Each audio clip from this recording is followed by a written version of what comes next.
बिस्मिल्लाहिर्रहमानिर्रहीम। अस्सलाम वालेकुम। मैं सैयद इमरान शफ़क़त आपकी खिदमत में हाज़िर हूँ।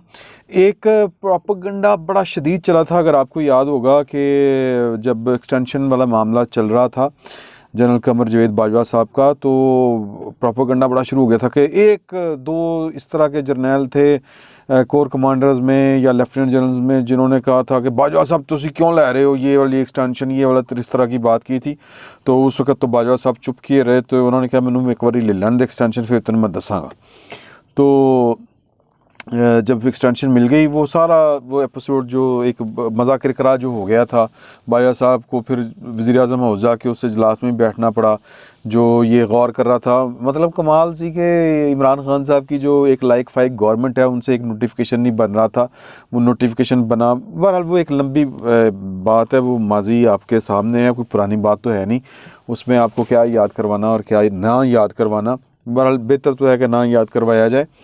तो जब वो एक्सटेंशन होगी तो फिर पता चला जी कि वो एक जनरल सरफराज सत्तार साहब होते थे, लेफ्टिनेंट जनरल, वो गायब हैं, वो गिरफ़्तार हैं और वो हाउस अरेस्ट हैं, और ये हो गया वो हो गया। और एक जनरल बिलाल अकबर साहब हैं, वो भी हाउस अरेस्ट हैं, क्योंकि उनको पहले खुडे लाइन लगाया था, फिर ये किया वो किया, इस तरह की बातें चली थी।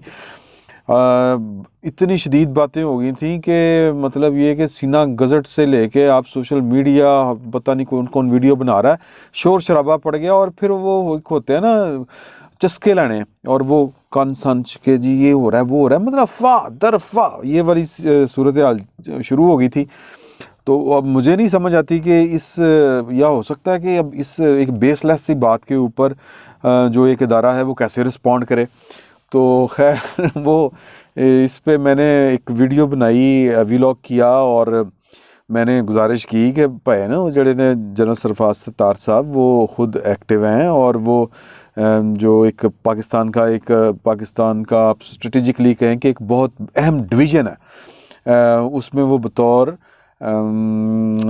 आप उसको मुशीर कह लें आप या कंसल्टेंट कह लें, उसके तौर पर वो काम कर रहे हैं, जिस इदारे के वो सरबराह थे। तो वो इदारा इस तरह का है कि आप उस इदारे के जो सरबराहान रह चुके हों, उनको कोई 8-10 साल तो आप उनको छोड़ते ही नहीं हैं कि वो मुल्क से भी बाहर जाएं, आप उनकी खिदमात लेते हैं, एक्सपीरियंस उनका से फ़ायदा उठाते हैं। और फिर वैसे भी सिक्योरिटी की 100 तरह की रीज़न्स होती हैं कि आप उसके पास इतने राज होते हैं, स्ट्रेटिजिक जो हमारे एसेट्स हैं उनका वो निगरान होता है, उसका वो ज़िम्मेदार होता है। तो वो जनाब वो उस काम कर रहे थे। बल्कि मुझे तो एक साहब ने कहा कि जब ये उन्होंने ये वाली बात सुनी, तो उन्होंने ख़ुद बाजा साहब को फ़ोन करके कहा सर इस तरह की डिसइंफॉर्मेशन चल रही है, तो ये ज़रा इसके कुछ सद्देबाब कर लें। तो वो बहरहाल वो मुझे नहीं पता कि वो उसका सद्देबाब क्यों नहीं किया गया। मैंने अपनी ज़िम्मेदारी की, कौमी जो एक ज़िम्मेदारी थी कि ना सिर्फ ये कि बाबर सत्तार साहब बल्कि बिलाल अकबर साहब, ये हफ़्ते में एक दफ़ा बिलाल अकबर साहब जो हैं ये वाह कैंट से आते हैं, और वो जो वो है ना हथियार बनाने वाला हमारा टेक्सला कॉम्प्लेक्स जिसको कहते हैं वाह कैंट, वो उसके निगरान थे, उसके हेड थे। तो वो एक दिन हफ्ते में जनरल सत्तार साहब के पास आते थे, ये सरफराज सत्तार साहब के पास, कट्ठे दोवें भरा गोल्फ खेडते सी, चिल माहौल, ठंडे मिठे चौल। तो वो मैंने ये बात आपके गोशगुजार की थी। और उसके बाद ही वो है ना हमारे अल मारूफ एक वो क्या कहते हैं, सुकरात और बुकरात दोनों इकट्ठे वो उनकी रूह में हलूल कर गए हुए हैं। लेफ्टिनेंट जनरल अमजद शुएब साहब जो हैं वो उन्होंने एक फिर वो वीडियो बना दी, मेरा नाम लेके सीधा उन्होंने जनाब मुझके ऊपर चढ़ाई कर दी कि कोई लगाम डालने वाला नहीं है, मुल्क के इदारों के ख़िलाफ़ वीडियो। भाई मैंने पहले भी गुजारिश की थी, फिर मैंने वो इत्तफाकन ये बात है कि जिस दिन की मुझे वीडियो किसी ने भेजी उसी दिन मुझे वो एक दिल का मसला हो गया था। तो फिर उसके बाद जब मैं बीमारी से उठा, 8-10 दिन का जो रेस्ट डॉक्टर ने कहा था, तो फिर मैंने वो वीडियो बनाई थी, इनको जवाब दिया था कि जनरल साहब आप सर्टिफाइड दफ़ाई तज्ज़िया निगार हैं, और बैठ के सियासत पे और कौमी इदारों पे बात करने के बजाय आप जो हैं दफ़ाई अमूर के ऊपर बात किया करें, जहाँ की आपकी स्पेशलिटी है। और क्योंकि ये तो पढ़ना पुढ़ना है कोई नहीं, तो मतलब पढ़ने वाली भी क्या बात थी, वो खाली एक वीडियो आपने देखनी थी कि किसी ने भेजी, आप देखो इमरान शफ़क़त फ़ौज के ख़िलाफ़ जनाब पता नहीं की करन रहा है, साजिश कर रहा है, ये बोल रहा है, वीडियोज़ बना रहा है। तो उन्होंने वो ना आओ देखा ना ताओ, ना वो 1 सेकंड की वीडियो नहीं सुनी और उन्होंने चढ़ाई शुरू कर दी कि इनको लगाम डालने वाला कोई नहीं।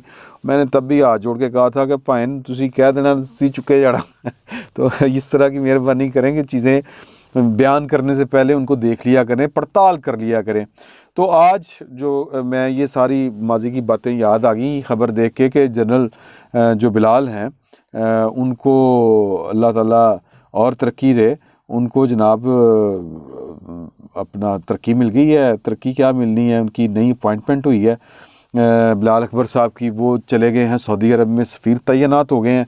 और यहाँ पे फिर एक दफ़ा जो है वो बड़ी बातें हो रही हैं। बीबीसी ने बड़ी एक ज़बरदस्त स्टोरी छापी है कि यार कि जिसका काम उसी को साजे वाली बात कि मतलब ये कि एक 20% कोटा मुख्तस है जो फ़ॉरेन सर्विस के अंदर कि जो आपने सफ़ीर लगाने हैं उसमें 20% जो हैं वो जो नॉन प्रोफेशनल सफ़ीर होंगे, यानी जो वज़ारत ख़ारजा के ट्रेंड लोग नहीं होंगे, और वो 20% होंगे। उनमें से 10% जो हैं वो मुसल्लह अफ़वाज के होंगे, बाकी आप कहीं से भी ले सकते हैं। अपनी अपनी मर्ज़ी करते हैं लोग। बीबीसी ने लिखा है कि ताउल्ला कासमी साहब जो थे वो टीचिंग कैडर के थे और उनको सफ़ीर बना दिया, नॉर्वे में वो सफ़ीर रहे। और परवेज़ मुशर्रफ जब आया तो एक इतला थी कि उनको कहा गया था कि आप सर्व करें, कंटिन्यू करें, लेकिन उन्होंने कहा था कि नहीं मैं वापस। बहरहाल ये एक अलहदा सी बात है। तो ये इनकी जो तकर्री के ऊपर जो यानी बीबीसी की स्टोरी है वो ये बताती है कि वज़ारत ख़ारजा में एक कोई मतलब ये कह लें कि एक हसद तो नहीं कहना चाहिए, परेशानी कह लें कि यार कि हमारा हक होता है, ये फ़ौजियों को बना देते हैं, जर्नैलों को बना देते हैं और अन्यवा बना देते हैं। तो हमने थोड़ी सी तहकीक की वो कि इस हुकूमत में जो पीटीआई की हुकूमत है, सेम पेज वाली हुकूमत, उसके दौर में 13 साबका जो फ़ौजी अहदेदार हैं वो मुख्तलिफ़ ममालिक के अंदर जो हैं वो तैनात किए गए। मेरे सामने लिखे पड़े मेजर जनरल रिटायर्ड वकार अहमद कंगरवाई, ये अबूजा, ये है नाइजीरिया का जो दारुल खिलाफा है, वहाँ पे ये सफ़ीर तैनात हुए हैं इस हुकूमत में, इमरान खान साहब की हुकूमत में। मेजर जनरल जाहिद मुबशर शेख, ये कैफ एक जगह है, कैपिटल है किसी अफ्रीकी मुल्क का, वहाँ पे ये तैनात हुए हैं। मतलब अफ्रीकी मुल्क ने मतलब इतनी कोई स्ट्रेटेजिक कोई वैल्यू नहीं है। Major general retired Mohammad Khalid Rao Sarajevo में जो बसीनिया हर्ज़गोविना है वहाँ पे सर्बिया में, सॉरी हाँ वहाँ पे हैं। और मेजर जनरल रिटायर्ड अब्दुल अज़ीज़ तारिक, ये ब्रुनाई में है। मेजर जनरल उमर फ़ारूक बरकी, ये ओमान में है। मेजर जनरल रिटायर्ड साद खटक श्रीलंका में है। और वाइस एडमिरल जो हैं रिटायर्ड वसीम अकरम, ये माले में है, मालदीव्स का जो दारुल हुकूमत है। एयर मार्शल रिटायर्ड राशिद कमाल, ये दमिश्क में हैं सफ़ीर हैं। और ये बिलाल अकबर साहब वहाँ पे गए। अब बिलाल अकबर साहब, ये बाकी बातें हम छोड़ देते हैं, क्या कैडर है क्या नहीं है, पाकिस्तान के वो जो हैं यानी फ़ॉरेन पॉलिसी, पहली बात तो ये है कि वहाँ के अंदर एक बहरहाल जो वज़ारत ख़ारजा है उसमें एक बहुत बड़ी अनरेस्ट है इस हवाले से, वो जो बीबीसी ने स्टोरी छापी है।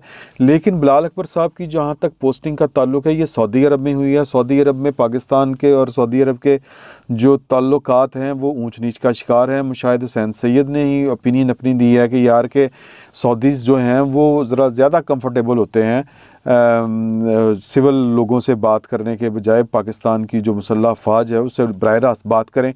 और मुझे एक पाकिस्तान के बहुत बड़े एक अफसर ने बताई थी ये वाली बात, मतलब स्ट्रेटजिकली, कि यार कि ये एक दफ़ा ये हुआ कि राहील शरीफ साहब चीफ़ ऑफ आर्मी स्टाफ थे और सऊदी अरब के एक बहुत ही अहम यानी क्राउन प्रिंस पाकिस्तान आए थे। और मुलाकात करके जब जा रहे थे तो राहील शरीफ साहब ने हाथ पकड़े कहा था कि सर यहाँ पे एक वज़ीर आज़म भी है, उन्हें मिल लो, मेरे पीछे ना पाएगा। तो इस तरह की वो बात की। तो उनको पता है, कहने का मतलब ये था कि उनको पता है कि पाकिस्तान में बात किन से करनी है, जो मतलब डिसिप्लिन फोर्स, इसको आप 100 नाम दे सकते हैं। मेरी तरह के जो जमहूरियत पसंद है इस पे वो कुड़ भी सकते हैं, लेकिन बात यह है कि कुछ ज़मीनी हक़ाइक़ हैं। हमारी जो सिविल अथॉरिटीज़ हैं, जो हमारी मुंतखब हुकूमतें होती हैं, उन्होंने वज़ारत ख़ारजा में ख़ारजा पॉलिसी में अपना इनपुट इस तरह से इनपुट जो है वो नहीं दिया या अपना आप असर्ट नहीं किया या अगर किया है तो एक आध दफ़ा ही किसी ने किया है और वो उसका अंजाम देख के डर गए। बहरहाल वो जो बिलाल अकबर साहब की अपॉइंटमेंट है, इसको खालिस्तान पाकिस्तान और सऊदी अरब के जो ताल्लुकात हैं, जो खालिस्तान दिफाई जिनका 1984 में मायदा हुआ था सऊदी अरब का, और वो दफ़ाई ही नवीयत के ताल्लुकात हैं हमारे, ये बरादराना दोस्ताना जो हैं ये झैल में आती हैं चीज़ें।